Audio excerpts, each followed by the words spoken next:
Good morning, every student. Welcome to Raj Chemistry.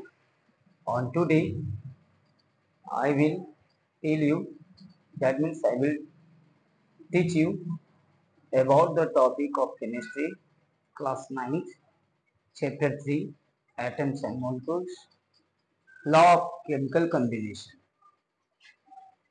Law of chemical combination. At first, I will tell you what is the definition of law of chemical combination. Please listen me. What is the definition of law of chemical combination? Law of chemical combination says about its definitions when two or more than two, that means one matter mixed to the another matter, that means different matter, and form a new substance, new solution, new matter, new compound. That process for combining and formation of new substances is called law of chemical combination. Law of chemical combinations are classified into two parts mainly. Number one, law of conservation of mass, and number two, law of constant proportion. But one is odd, one is also part of law of chemical combination, and that is multiple proportion. But two types of law of chemical combination is very important, and it is given in your syllabus, given in your book. I will tell you at first law of conservation of mass. That means conservation of mass. What is conservation of mass? Conservation of मास कहता है कि जब reactant reaction में भाग लेते हैं और compound का फॉर्मेशन करते हैं, तो जो रिएक्टेंट भाग लिए केमिकल रिएक्शन में, उन रिएक्टेंट का मास का सम, योगफल प्रोडक्ट के मास के बराबर होता हो, तो उसे हम लोग क्या करते हैं? लॉ ऑफ कंजर्वेशन ऑफ मास करते हैं। और एक बात हमेशा याद रखिएगा कि जितना भी रिएक्शन होता है केमिस्ट्री में, वो सब का सब आपको लॉ ऑफ कंजर्वेशन ऑफ मास पर होना चाहिए। अगर नहीं होता है तो वो आपका गलत है, क्योंकि ये प्रूफ किया हुआ है। रिएक्टेंट का मास प्रोडक्ट के मास के बराबर होना चाहिए, चाहे जैसे हो। जो भी रिएक्टेंट में आपको भाग लेगा, उसको टोटल मास वो आपको प्रोडक्ट के मास के बराबर होना चाहिए, तभी ये क्या करेगा? फॉलो करेगा किसको? Law of conservation of mass को। It's okay. इसे एक्सप्लेन करने वाले थे लेबोजियर साहब, ठीक है। तो इन्होंने ही बताया इसके बारे में, कंजर्वेशन ऑफ मास के बारे में, कि when the total mass of reactant is equal to the total mass of product, then this law is called the law of conservation of mass. Law of conservation of mass. Okay. For example, जैसे आप example उदाहरण के लिए लीजिए, simple सा example है, जैसे carbon लिया, ऑक्सीजन के प्रेजेंट में इसको जलाया, हीट किया तो कार्बन डाइऑक्साइड बना, लाइट निकला, हीट निकला। तो ये कार्बन और ऑक्सीजन ये दोनों रिएक्टेंट हुए, और ये कार्बन डाइऑक्साइड क्या हुआ? प्रोडक्ट हुआ। अब ये देखिए, कार्बन का मास कितना होता है? 12। ऑक्सीजन का मास कितना होता है? 16 होता है। तो 16 होता है तो यहाँ 2 एटम है, मॉलिक्यूल 1 है, एटम 2 है। तो 2 से 16 को क्या करेंगे? मल्टीप्लाई करेंगे, यानी 2 into 16 करेंगे, राइट। यहाँ कार्बन का मास 12 हो गया प्लस ऑक्सीजन का मास 16 और इसका मास कितना हो गया 2 हो गया। Okay, now add to each other, है ना, in reactant 12 plus 32 equal to 44। This is the total mass of reactant. Okay, 44 U, 44 U. Now in product, carbon 12, 2 into 16, oxygen 2, दोनों को ऐड किया 12 प्लस 32 इक्वल टू 44U। देखिए इधर भी आपको left side right side यानी रिएक्टेंट का total mass और प्रोडक्ट का टोटल मास दोनों आपका क्या है, एक दूसरे के बराबर है। तो जब ये दोनों एक दूसरे के बराबर हो गया तो हम लोग क्या कहेंगे, इसको कहेंगे कि ये इक्वेशन आपको क्या करेगा, कंजर्वेशन ऑफ मास यानी कि law of conservation of mass को फॉलो करेगा। इट्स ओके, इस बात को याद रखिएगा। यही एक एग्जांपल है, इसके अलावा बहुत सारे एग्जांपल आपको मिलेंगे। हाँ, एक और एग्जांपल देख लीजिए जिसे आपको करके दिखा देते हैं, क्लियर हो जाएगा आपका।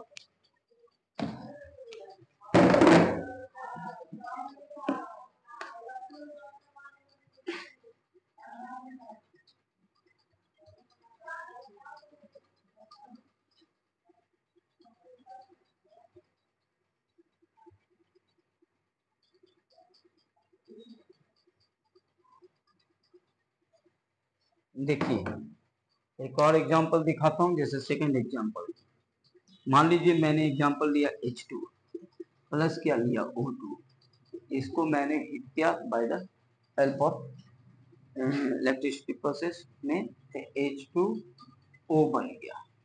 इसको हम लोग तोड़ेंगे इसमें इलेक्ट्रिसिटी के द्वारा, इसको हम लोग ज्वाइन करेंगे। आपको इसके हाइड्रोजन गैस होता है, ऑक्सीजन भी गैस होता है, तो इसको हम लोग क्या करेंगे कि टेम्परेचर को डाउन, प्रेशर को हाई करके गैस को लिक्विफाइड कर देंगे दोनों को, तब एक दूसरे से कंबाइन कर देंगे, ये वाटर का फॉर्मेशन आ जाएगा। ठीक है ना। तो देखिए इसको पहले हम लोग क्या करें, बैलेंस करें, क्योंकि ये बैलेंस नहीं है। तो हाइड्रोजन 2 है, यहाँ 2 है, ऑक्सीजन बैलेंस नहीं है, तो ये 2 है, तो यहाँ 2 दे दीजिए, 2 ऑक्सीजन हो गया। अब 2 2 जा 4, तो यहाँ 2 दे दीजिए, 2 2 जा 4 हो गया, ये आपका ऑलरेडी बैलेंस हो गया। अब इसको हम लोग मास को शो करते हैं। देखिए यहाँ 2 है, 2 दे दिया, इन ब्रैकेट में रख देंगे, फिर यहाँ 2 है, 2 इंटू हाइड्रोजन का मास 1 हो गया, राइट। ध्यान दीजिए, नहीं भी देते हैं तो आप इसको ऐसे कर सकते हैं सीधे, 2 2 जा 4 हो गया, इंटू हाइड्रोजन का मास 1 कंप्लीट है, प्लस ये 2 इंटू कितना हो गया 16 हो गया। यहां से लिए तो 2 आपका हो गया, ब्रैकेट में लिखेंगे कितना 2 इंटू 1 प्लस कितना 16, राइट हो गया। 4 1 जा 4 प्लस ये आपका 32 हो गया, 16 2 जा 32। यहाँ देखिए 2 हो गया, 2 इंटू 1 यानी 2 प्लस कितना 16, तो 2 हो गया, ये आपका हो गया 18, 18 2 जा कितना हो गया 36, ये आ गया। अब इसको ऐड कीजिए तो आपका कितना हो जाएगा 36। ये देखिए दोनों आपस में क्या है, बराबर, राइट। तो देखिए ये भी आपका इक्वेशन क्या हुआ, फॉलो कर रहा है लॉ ऑफ कंजर्वेशन ऑफ मास का।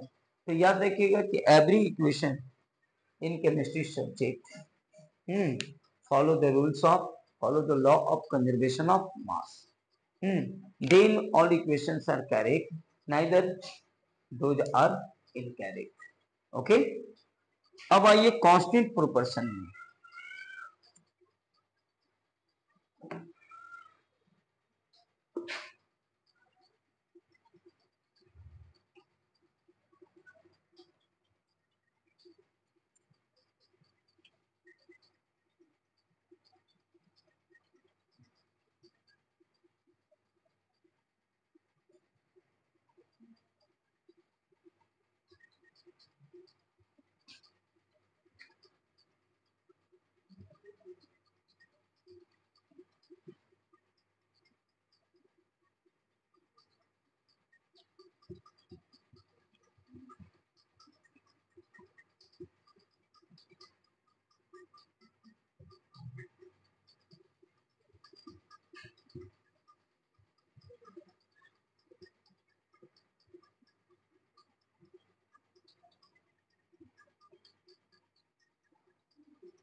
लॉ ऑफ कांस्टेंट प्रोपोर्शन ये क्या करता है, इसके बारे में एक्सप्लेन करने वाले थे प्राउस्ट।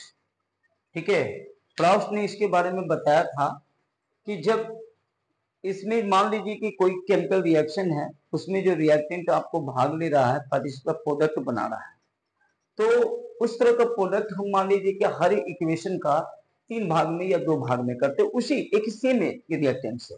ठीक है, लेकिन उसमें क्या करेंगे कि सेम रिएक्शन में मास को क्या करेंगे, चेंज करेंगे रिएक्टेंट का। मान लीजिए फर्स्ट इक्वेशन में कुछ और मास कर लिया रिएक्टेंट को, सेकंड में कुछ और कर लिया, लेकिन जब आपको प्रोडक्ट बनेगा तो आप रिएक्टेंट को दोनों का रेशियो जब लीजिएगा मास के अनुसार, और तो उसमें क्या होगा कि आपको सेम अगर आंसर आया, ठीक है ना, रेशियो, तो उसे हम लोग क्या कहेंगे, कांस्टेंट प्रोपोर्शन कहेंगे। ठीक है, या तो हम लोग कोई कंपाउंड बनाया उसका हम लोग निकालते हैं, उसमें जो मौजूद है प्रोडक्ट में रिएक्टेंट, उसका हम लोग निकालते हैं रेशियो, अगर वो फिक्स आता है पूरी तरह से हर जगह का, तो वो आपको क्या होता है, कांस्टेंट प्रोपोर्शन कहलाता है, और नाइदर वो कांस्टेंट प्रोपोर्शन आपका नहीं होता है। ठीक है, इस बात को याद रखिएगा। तो इसका डिफिनेशन है लॉ ऑफ कांस्टेंट प्रोपोर्शन का,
जैसे फॉर एग्जाम्पल ले ले, सपोज कीजिए H2O लिया, राइट, हाइड्रोजन यहाँ 2 है, 2 इंटू 1 कर दिया, ऑक्सीजन आपका 16 है, 16 कर दिया, क्लियर, 2 इंटू 1 2, रेशियो 16 कर दीजिए 1:8।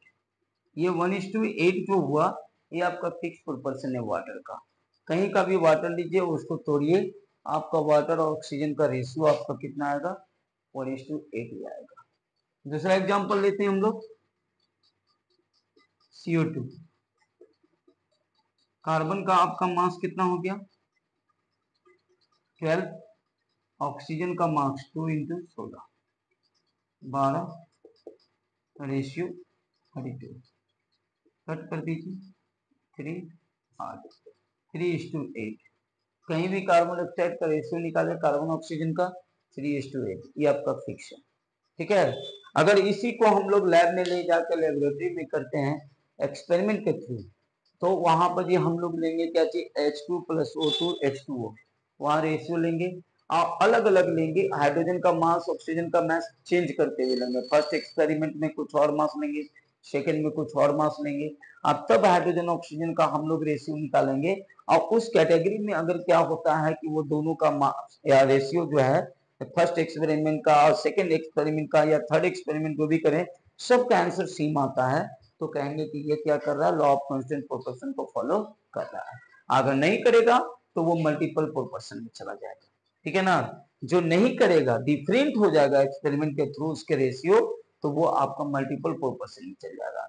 और जो फॉलो करेगा सेम होगा, उसे हम लोग क्या कहेंगे, लॉ ऑफ कांस्टेंट प्रोपोर्शन कहेंगे। It's okay, thanks for watching my video, और next day I will tell you next topic in detail. Okay, thanks.